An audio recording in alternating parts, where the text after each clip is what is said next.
What's going on, world? It's your boy Jamie the Motivator here again on another episode of the Too Crowded Podcast, where I talk to successful individuals about what made them successful, their wins, their losses, and how they got here today. Today, I'm here with a very special guest. I met this guy when I was 19, 20 years old. This guy had a level of success that was outstanding, from his dress to his appeal to him just being an overall man to entrepreneurship to success to long-lasting success. It's been amazing. So I'm proud to announce LaVon. Man, welcome to the podcast. Thank you so much, man. I appreciate that intro. Absolutely, absolutely, man. I don't know where to start, man, but I've known you over 10 years now. You have the epitome of success, entrepreneurship, and growth. For the people who don't know you, introduce who you are, what you've been doing, and how you are here today. Man, yeah, I met you some time ago. What is it, about 12 years or so at this point? About I guess 12 something years. like that. Absolutely. Yeah, but I have a company, Connect Branding and Marketing. We've been in business 23 years. So I know I look 20, but Absolutely. But 23 years. I started young just like you did. We do everything from branding, strategy. We help businesses grow revenue, social media, digital, all these kind of things. So we're a full service branding and marketing agency. Some of my clients are Home Depot, Panasonic, Walmart, McDonald's, Amazon, to name a few. And we've spoken at a lot of different conferences, Black Enterprise, you name it. So most of the people I work with are startups. You know, even though I name those big names, we help a lot of startups, personality speakers, and do everything in the branding circle. So that's what I do, and we love it.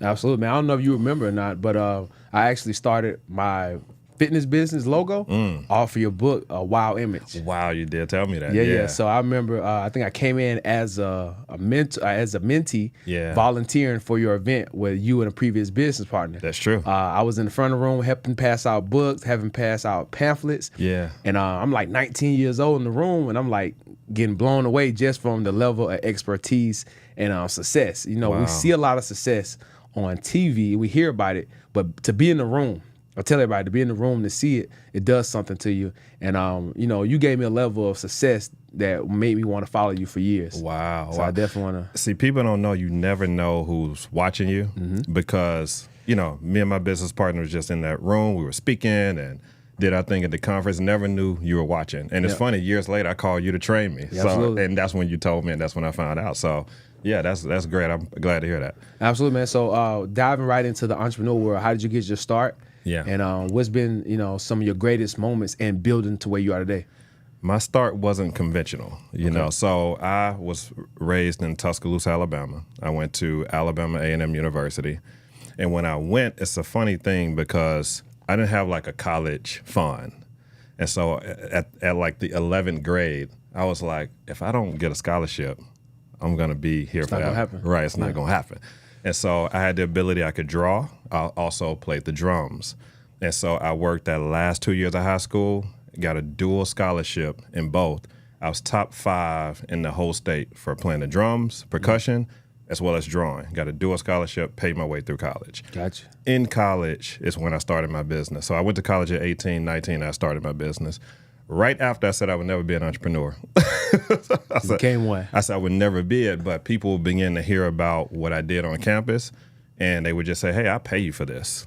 Or somebody would run for Miss Alabama A&M, I'll pay you to do my campaign.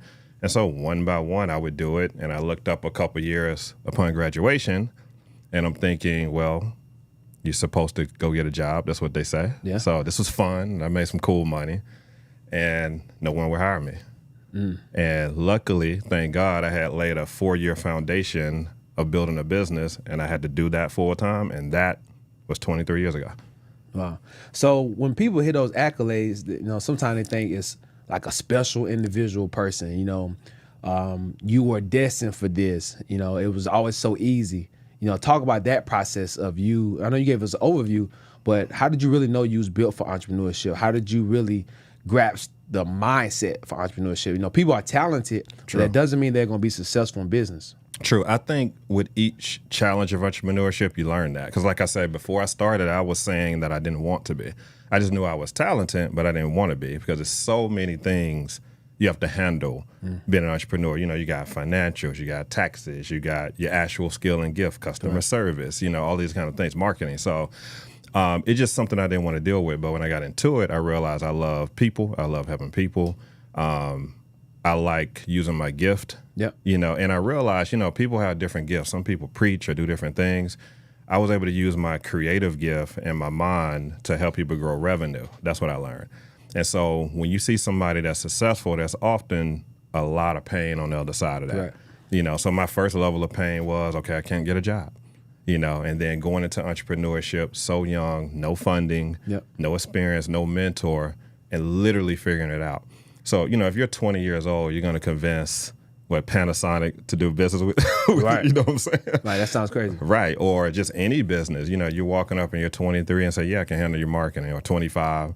So it just took a lot of tenacity, some pain, a lot of success, and it's case by case, and you get stronger and stronger and stronger, and you build that discipline. So it's never easy, but it's worth it. Absolutely. So a lot of times people will contribute your success and make it impossible for theirs. Mm-hmm. How much would you contribute to your success, to your purpose? Like, lining that together. For myself, I turn my pain into my purpose to my profit. Right. But that's not everybody's story. Mm-hmm. So you may just only have a gift, or not only, but you may just have a gift or an ideal or a trade or a talent. But how do you connect that with purpose and to taking that to entrepreneurship? That's a good question. I don't know if I've been asked that before. I think that the first thing you have to do is, you hear this all the time, but you have to discover what that talent or gift is and what you're on earth to do. And you hear this all the time. People say, if you do it for free, you're meant to do it. Yeah, that's what you're supposed to be doing. But it's true, though, because, as an entrepreneur, how we work is kind of like you're working all day, every day. Oh, it's free when you first start. Yeah. It's free. So if I'm going to do something every day or on my mind all the time or take risk, Correct. I got to love it. So that's the first thing. So once you figure that out, and then I think for me, when that thing began helping other people, I'm like, oh, this is why I'm here. This is my purpose. Yeah. And over time, you just elevate that. With us, you add a different service, different team member, you scale it, and then it begins to be, you look up years later and you can really help people do a thing. Yeah. And so on a different scale, but it's coming from years of keeping your head down, discovering that. Like raising a child. Exactly. Absolutely. So many people always talk about you learn more from your successes than you do your failures. Or some people feel like you learn more from your failures than you do your successes. Mm-hmm. What do you think? That's a good question, man. This guy has some good questions. Yeah. I think you actually learn more from the failures. Okay. That's not only in business, but personal to me. Right. Because success is great. And you can, when I've had success, I realize, wow, I did these things or these trials to get here. But it's something about when you fail, when you're on your back, nobody can help. And you got to search within, pray to God, and figure it out. And then when you get on the other side, you realize how tough you are.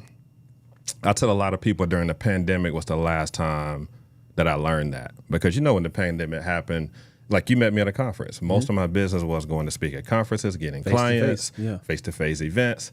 COVID hit, nothing. Yeah. And it hit me, how am I going to find clients? Yep. Everybody's scared.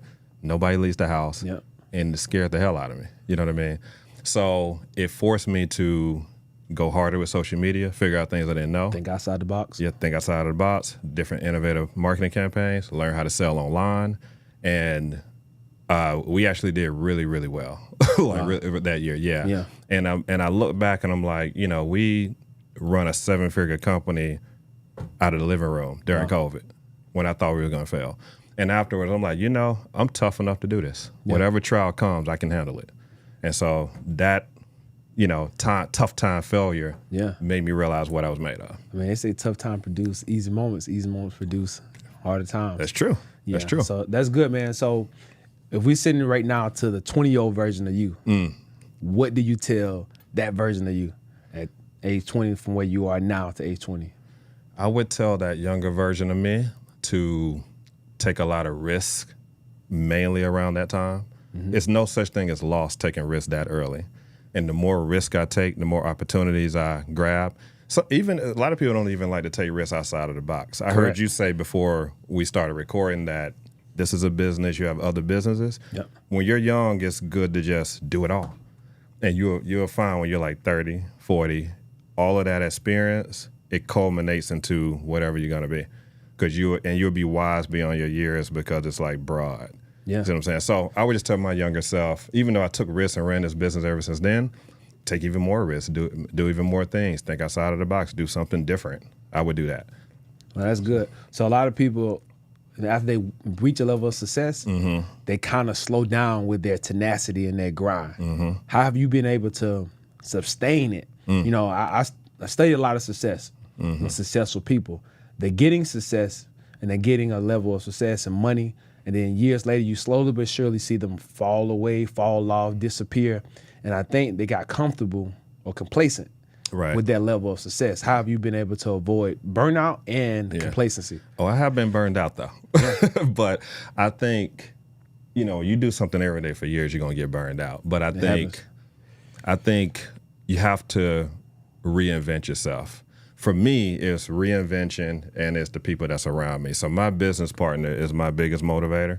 So if there's times when I'm burned out, down, can't figure it out or something like that, you know, we'll always, you know, get each other. You know what I'm saying? So it's kind of like that iron sharpens iron relationship. Correct. So, and it's always a perspective I don't see. It's like, yeah, you think you're here, but this is really what's happening.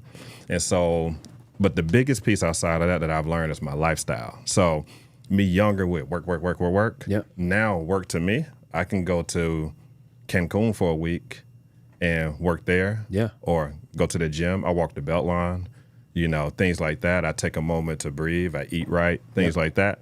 So I may go out, have a drink, but it used to be work. Correct. I'm cheating myself if I do anything else. So the way I prevent burnout and keep fresh ideas, some of my best ideas came on vacation. You know, I go on vacation, come back, tell a client this is what we're gonna do because I got that break. Yeah. And I'm not doing the same thing every day. So it's the people around me. And I've learned that a diverse lifestyle with healthy habits is really important. So essentially that sounds like self-care. Yeah. And I think the term self-care was always associated with women. Yeah. Getting their nails done, going to the hair salon, going to the spa. True. I found out over the last 2-3 years, it's also for men to incorporate that because if we're not doing that self part, then we become like robots. That's true. And I've been experiencing that over the years where I felt like, man, I'm looking at myself like, do I really want to keep doing this? And it's not that I don't want to keep doing it, or if that's the issue, it's the lifestyle component. Right. It's the self-care component. Right. You know, so when I really got intentional with, let me take care of me daily. Right. First, before anything else. So when I've seen people that are a level of success and they have all these things, like they don't start their work day until 11 o'clock. And I was thinking, are they being lazy or they just being bougie? But it's really like they're taking care of themselves before they take care of them clients to avoid the burnout. Yeah, to keep the fresh energy. That's exactly what I do. I've never taken 8, 9, 10 a.m. Never. Wow. Never. But it is self-care because people don't realize an entrepreneur, you deal with a lot of people. You know what I mean? A lot of personalities. Right. I do as well. So it's kind of like, and you speak, so do I. Right. So if I'm on a stage in front of 1,200 people, 800 people, people don't realize that when I get off of that stage, it's probably like 90 people in line to talk to me. Yep. So you're getting drained. Yeah, and I'm an introvert. So the definition of introvert and extrovert is where you get your energy, power from, right? Wow. I get it from being alone, right? So it's like, but you got to show up. So if I got 90 people in line want to talk, each one of them I got to give 100%. But when I get back to the hotel room, it's like, or now you can decompress. Yeah, or if I'm on the phone all day. It's kind of like that, right? So you got to understand that about yourself. So point is, that looks glamorous to people and it's great. I love it. But you are give, or what you put into yourself to be able to give, the reading, the praying, the time alone, to be able to give something to people, whether it's in a service or a conversation. You gotta pour into yourself. You know, you gotta take those breaks. Absolutely. So on that topic, what are 3 of your main, you know, self-care, you know, away from business, hobbies or habits that you create to help you stay balanced? I love travel. So I've been all over the world. You're talking Milan, Tokyo, South Korea. All my bucket list trips. Yeah. St. Martin, St. Lucia. I mean, I had a time 2 years ago where I went to St. Martin for my birthday for 6 days. It ended up being 9. I went alone. That was amazing. It was scary and amazing. Then I had so much fun. I went to St. Lucia 2 months later. Wow. And so I do that.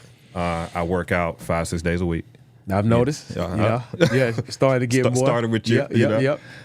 So I do that, and I really like hanging out with my friends, whether it's grabbing a drink or going to a lounge or something like that. And so that stuff keeps me balanced. Travel a few times a year. Even if I do a business trip, I might stay 2 extra days. Oh yeah, for no reason. I love a workcation. Yeah, I love a good workcation. Especially if I do we've helped a lot of people write books, so we'll do what you call like a destination intensive, where we'll take them away for 4 or 5 days, and we'll literally write the book in that weekend. So it can be Jamaica, Cancun, Miami, things like that. I might stay 2 extra days just to lay on the beach and then come home. Yeah, so that's what I do. Yeah, so I'm taking notes on that. I'm applying that for my 2024 schedule. You like my 24 boot camp, man. Yeah, I'm gonna do some workation, so it's coming soon. Y'all stay tuned. Definitely, yeah. Let's talk about failure for a second. Okay. It has to be some areas where when you were going through it, you didn't know how you was gonna maneuver through it. I'm sure it's like flying a plane and muddy, cloudy weather. But looking back at it, it cultivated to who you are today. It made you who you are. For myself, every single time I face a failure, face an opportunity in life that it turned out to be an opportunity, but going through it, like I'm stressed. I'm not working out. I'm not, eating. That's true. I'm not going out. Like I'm holding on to every dollar. And then 2 weeks into that, I get the most success I ever seen, and I'm relieved. So then I was like, man, that was all an illusion. Those 10 days I went through was cultivating me, but I didn't have to handle it like that. I didn't have to stress myself out like that. I didn't have to miss all my workouts. True. So I've learned that through my failures. What have you learned through yours that's cultivated you? Oh, man, I learned that it's all about perspective. You know what I mean? Which is kind of what you were tapping into. So I'm like that as well. If I go through something that's tough, I want to sleep. I don't want to work. I don't feel like talking to people. That kind of thing. Yeah, you feel like you gotta stay locked in. Yeah, you gotta stay locked in, figure it out. That's men do that. We just try to figure it out. You know what I mean? But I learned something that looks negative, if you look at a different perspective, is actually positive, right? So I'm thinking of a scenario. If it's a scenario where you lost a client, you'd be like, man, that was a lot of money. We should have did this or that or that. And then, but when you think about it, it's like, should I have got that client anyway? Maybe I can allocate more time here with these type of clients because I lost that one kind of thing. So, and that applies everywhere. Absolutely, man. So in closing, I like to live off of quotes. Okay. For me, is how you do anything is how you do everything. And that means, from the smallest things to the biggest things. That's actually one of my quotes. Really? You gotta get another one today. So, from the smallest thing to the biggest thing, you always have to show up and be the best. Yeah. Today I was talking to some guys in prison. Had an opportunity to go back and talk to some guys in prison. I was in prison at 14, and I was just telling them the strongest muscle group in the body is the mind.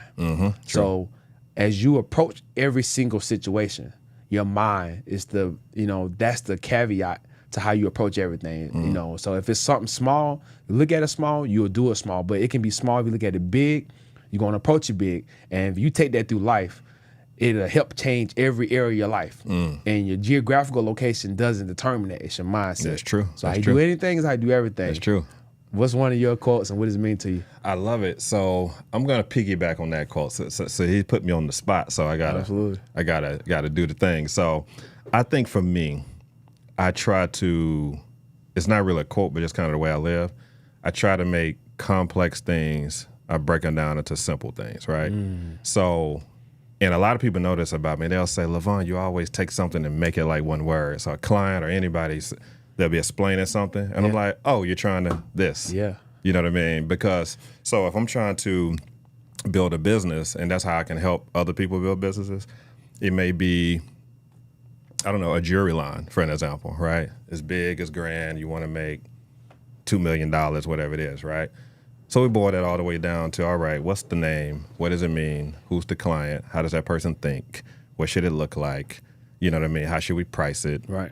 All these, and it builds all the way back up to what we mentioned, right? So to me, it's kind of like whether it's business or personal, anything that seems complex can be broken down to something quite simple, and you can get through it. And so that's you just broke down a Rubik's Cube. You just took a Rubik's Cube and in 15 seconds figured it out. That's what it sounds like. That's what I just took. Yeah. You challenged me. I had to think of something on the spot, but that's really how I think. What you said as well. Yeah. Because it's all about habits with what you're saying, Correct. right? It's kind of like, and that's good or bad. When I'm around people or myself, how you do anything is how you do everything. Yeah. So if you wake up late every day, not like what we mentioned, but if you're lazy or wake up late, you're gonna treat your clients that way. Yeah. That's gonna trickle down from there. Yeah. It's the way you do everything, So yeah.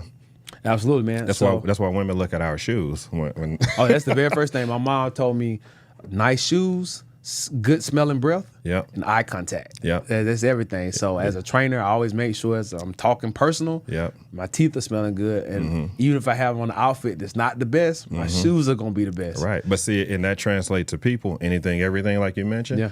That's all confidence, leadership, attention to detail. Yep. So especially if a woman is looking at you, it's like when you're a young man, you're like, my shoes ain't got nothing to do with it. Right. But no, the cleanliness of your shoes had a lot to do with your mindset. Yeah. Or what your house looks like, with how you're going to treat me, the attention to detail. So the way you do anything is how you do everything. Man, that's good. That's good. So in closing, talking to my viewers, they're an entrepreneur, they're a dreampreneur, they're a wantrepreneur, but they want to get to a level of success that you and I have obtained. What's a call to action and a leaving remarks for them?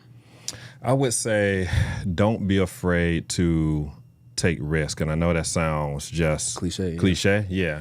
But it's true. I mean, when you really think about it, if you want to do everything, you don't get anywhere just by sitting and thinking about it. And you don't learn anything that way. So the thing that you're like most likely afraid of when you're trying to start whatever you're trying to start, you will get over that when you just do it.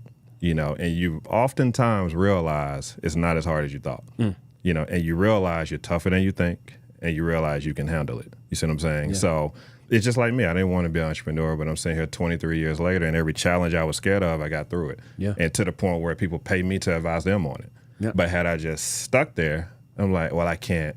I wouldn't be sitting here talking to you. Absolutely. So, and that's what I would say. So just fearlessly go after what you want to go after. You're never too old. You're not too young. It's life. Wow. If we live to be 90 and someone at 50 thinking they're washed up and afraid, you never knew you had 40 more years. Colonel Sanders, how old was he when he started? In his 50s. Yeah, he looked like he does on the bucket when he started, right? Yeah, literally. Yeah, so it's kind of like, it's just never too late. It's never too early. Just whatever you want to do, just go for it and don't be afraid of failure. Wow. Because like we mentioned, failure sometimes is the strongest thing to push you forward. Absolutely. Yeah. Especially when you say, when you're on your back and you're looking up. Yeah. Like, and from that moment, it seems like there's nothing else worse that can happen. If you're on your back, the next step is moving forward. Yeah. But you got to have a prayer life too, man. So, and you'll find that even changes your perspective. You'll find opportunities and people and things come out of the blue, get you out of that stuck place. Absolutely. Yeah. Wow. Yep. I love it. In closing, what I have is for you, faith. When I say faith, I'm not talking about specifically to religion or any religion. What I'm talking about is to have the faith to not walk by sight, but to walk by what's in your mind. I always say the mind doesn't know the difference between you physically doing something and mentally doing something. So you can orchestrate every area of your life literally from this area right here in your mind. So take that, cultivate that, get your Rubik's Cube and figure out what your life has to store for you. As always, it's your boy, Jamie the Motivator, LaVon. Once again, man, thanks for coming out. Thank you, sir. I'm so excited for everything you have going on. I'll be watching you. How can they find you on all social media platforms? For sure. Instagram, my name, LaVon Lewis, LaVonLewis. My website is brandingconnected.com. Or you can go to LinkedIn, LaVon Lewis as well. So I'm pretty much just myself in Absolutely. all places. And as far as books, speaking, booking you, how can they find you there? It's on my Instagram and my bio. So if you want to book me to speak, host something, do a podcast interview, it's all there and we'll respond. Absolutely. So yeah, you can the email address is there. You can just email us and we'll go from there. All right. Well, you've seen it here first. Make sure you tune in. Too Crowded Podcast. I'll meet you at the top because the bottom is too crowded. Peace.